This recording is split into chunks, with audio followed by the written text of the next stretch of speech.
receiving to being the dude who gonna fire Alvin Gentry since you're sticking up for the company. They finna fire your ass. Shout out to David Jeffrey. Let's see how much good advice you give when they fire your ass, Mr. Jesse. Let's see what happened when they fire your ass. I'm gonna send a big shout out to D Wade and Dirk Nowitzki. Dwayne Wade is one of the greatest two guards in the history of the league. He might even be considered better than Dr. J. I only said that to piss off RC. I thought he just spit up whatever he's drinking right now. Like, man, H-Rap has officially lost his mind. I don't believe that. But big ups to Dwayne Wade and big ups to Dirk Nowitzki for being the second best non-American born player in the history of the NBA. We all know who the best is. See? That is not choking. That is not choking. And people who are always saying that you don't want to play with LeBron because LeBron get all the credit. This is also where LeBron would get the blame. If LeBron would have lost this game, Kawhi Leonard wouldn't have to talk right now. But your ass got to talk now, Jabba Jaw. Your ass got to talk now. You got to talk now. Now, let me finish my list. It is the 1, 2, 3, 4, 5, 6, 7, 8, 9. The top 9 players that never won a championship in NBA history. Number 9 was Dominique Wilkins. Number 8 was Artis Gilmore. Number 7 was Bob Lanier. Number 6 goes by the name, one of Detroit's finest, Money in the Bank, killing them at all times, underrated passer, underrated ball handler, ain't playing no games. Anybody want to guess who number 6 is? Anybody want to guess who number 6 is? Number 6 goes by the name of he's from Detroit, Michigan. Anybody want to guess? Anybody want to guess? Anybody want to guess? Since nobody wants to guess, he goes by the name of George the Iceman Gervin. George the Iceman Gervin is the number 6 player, scoring machine. Used to do a little combo guard. Nobody really talks about him. He's not talked about hardly enough. One of the best shooting guards in the history of the league. I kind of cringe anytime I hear somebody say, "Oh damn, me and no more timeout." No, not him.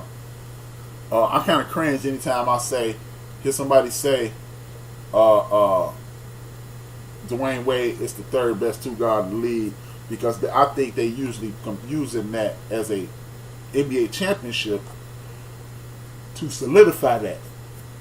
But George Gervin is second to nobody, if you ask me, in regards to skills, in regards to getting it done, in regards to just being a cold-blooded dude. So, George Gervin is number 6.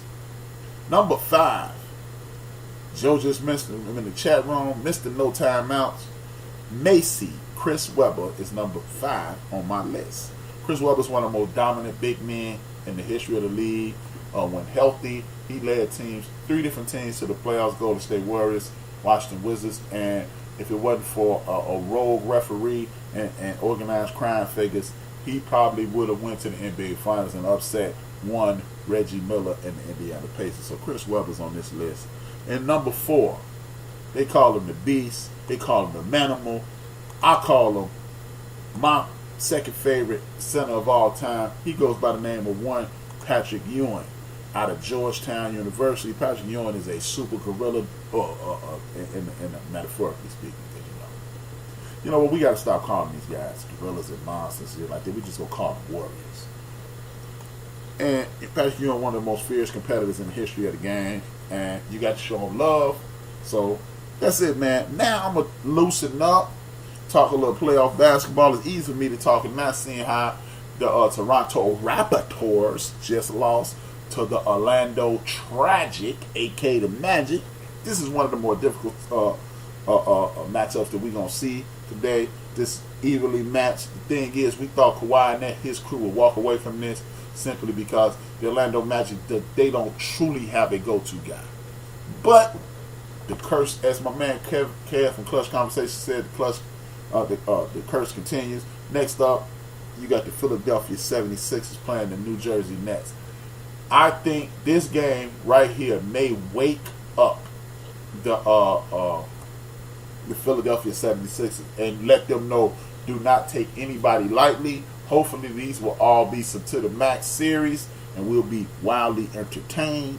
The next series that comes up is the Indiana Pacers with what should have been the coach of the year, Nate McMillan, and the Boston Celtics.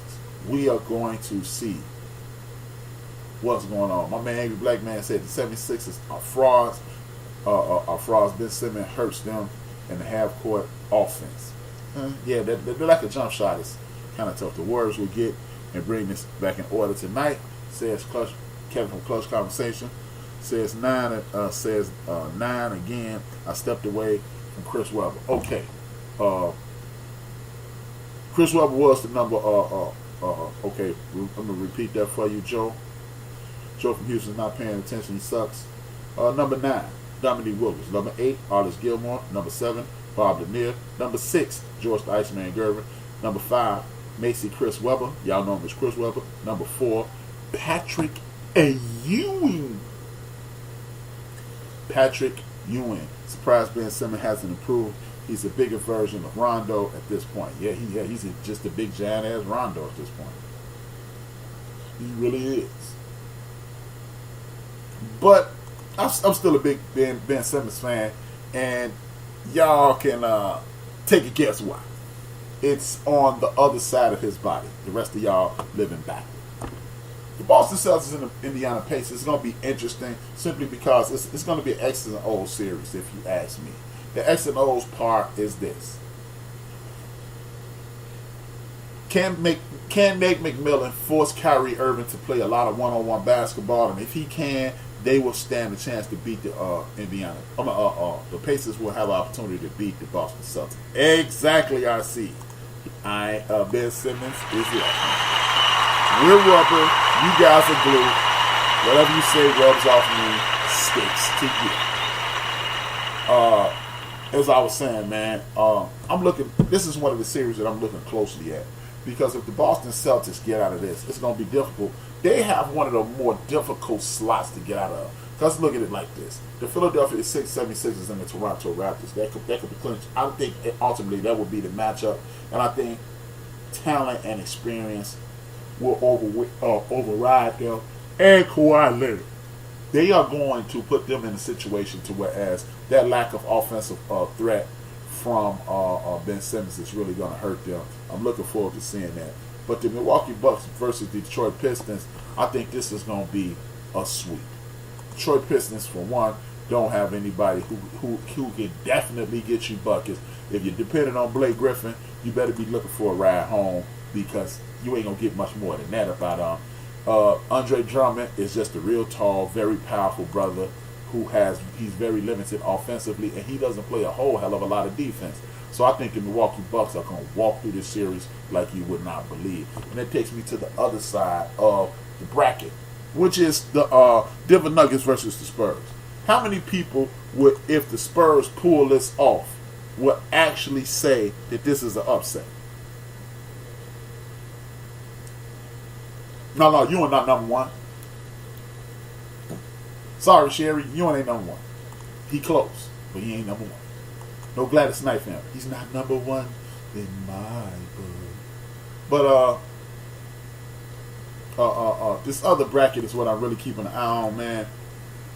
I wouldn't call this an upset if the San Antonio Spurs beat the Indiana Pacers. If the San Antonio Spurs beat the Indiana Pacers, I'm looking at the damn symbol. I'm saying Indiana Pacers with the Denver Nuggets. The Denver Nuggets have a bunch of guys, and the San Antonio Spurs got a couple All-Stars, and they got some people who can definitely get them buckets. And LaMarcus Aldridge, the Invisible Man, and DeMar DeRozan, the Invisible Man little brother. They can definitely get you guaranteed baskets. They got the advantage in regards to veteran experience. They got the advantage in playoff experience. Because we could simply be DeMar DeRozan has been beaten by one LeBron James. There's no crime in losing consistently to the greatest player of your generation. That's nothing to be ashamed of. So when you're looking at losing to the best player of your generation, even though you don't like it, it's nothing to be ashamed of. With that being said, the Spurs got the coaching, they got the experience. My man who used to play for the Atlanta Hawks is the only dude on Denver with playoff experience. He probably got more playoff experience than the entire team. So if the Spurs tip up and pull this one off, it won't be shocking. This is why I have the Oklahoma City Thunder playing in the conference finals. Because when you look at this side of the bracket, you got the Spurs, who are not as scary as you would think. You got the Denver Nuggets, who have very little experience. You got the Portland Trail Blazers, who are injured. They are talented. They are fun to watch, but they are injured. They are a wounded animal, so we don't know what they're going to do. And then you got the Oklahoma City Thunder. And over the last 2 weeks, they're starting to hit on all cylinders. Paul George is healthier. He's starting to hit his stride. You got Russell Westbrook with something to prove. So I believe the Oklahoma City Thunder versus the Portland Trail Blazers or the Denver Nuggets or the San Antonio Spurs will prevail. This will put the Oklahoma City Thunder in the conference finals. When you look up at this, when you look up at this next bracket, this is probably the most difficult bracket up here, because you have the Houston Rockets going against the Utah Jazz. That should be a difficult task. They play defense, and it's going to be difficult to just do away with the Utah Rednecks. I mean Jazz. Sorry about that. That was a Freudian slip, a Rappian slip. And the Utah Rednecks, they are defensive minded. They are well coached by Coach Snyder, and it's not going to be an easy out for them. And then when you look up at the Golden State Warriors, people keep acting as if this is a foregone conclusion that the Golden State Warriors is just going to walk through these playoffs. Look, Doc Rivers is a better coach than I'm sorry, Kev. I don't know if they're going to just walk through this and write this tonight, because Doc Rivers is a better coach than Steve Kerr every day and twice on Saturday evenings or whenever the next time they play. Then you look at the Clippers, who are they going to rough you up. The Golden State Warriors don't play well when they get roughed up. I'm not saying that they're going to lose to the Clippers, but that's just not who you want to play when you have a slightly injured Steph Curry. You got Draymond Green with a bad foot. And this team, contrary to popular belief, is not as mentally tough as a 3-time champion would be. You got Kevin Durant, who's one tech away from getting suspended. You got Draymond Green, who's one tech away from getting suspended when the season opened. He gets so many tech. It's just a situation to where they're volatile, they're injured, and they're undercoached. So that's what scares me about this first round of the playoff. Anybody who want to call in and say something or say, H-Rap, you crazy, get past that joint because you high, or whatever you got to say, they go to the number in the chat room, 773-803-9824. That's 773-803-9824. That's all I'm saying. But that's the way I see the playoffs. If you've been listening to X Squad Radio, you've been hearing me and my main man, number one Chief Rocket Jersey Vern, consistently say the Golden State Warriors are not going to repeat as NBA champions. I know I may have given them the KOD because as soon as I said this, they started getting injured. But I have the Oklahoma City Thunder playing the Milwaukee Bucks in the NBA Finals this year. I don't know if that's my speaking with my head or that's me speaking with my heart. I do believe those two teams will make the NBA Finals. I do believe that the Golden State Warriors are either going to get kicked out by the Houston Rockets or they will get kicked out by the Oklahoma City Thunder. But they are not making it to the NBA Finals this year. That's my word. Back to the last three people on this list. This list was a lot of fun for me, man, because the reason I made this, let's go into why I made this list. The reason I made this list is because we always include championships as a moniker of greatness. People, that is just the nuts on top of the sundae. That's the cherry on top. That's the caramel. It is not the sundae. Being an all-time great player, yes, you should encourage your teammates. You should be part of the reason your team excels. You should be the engine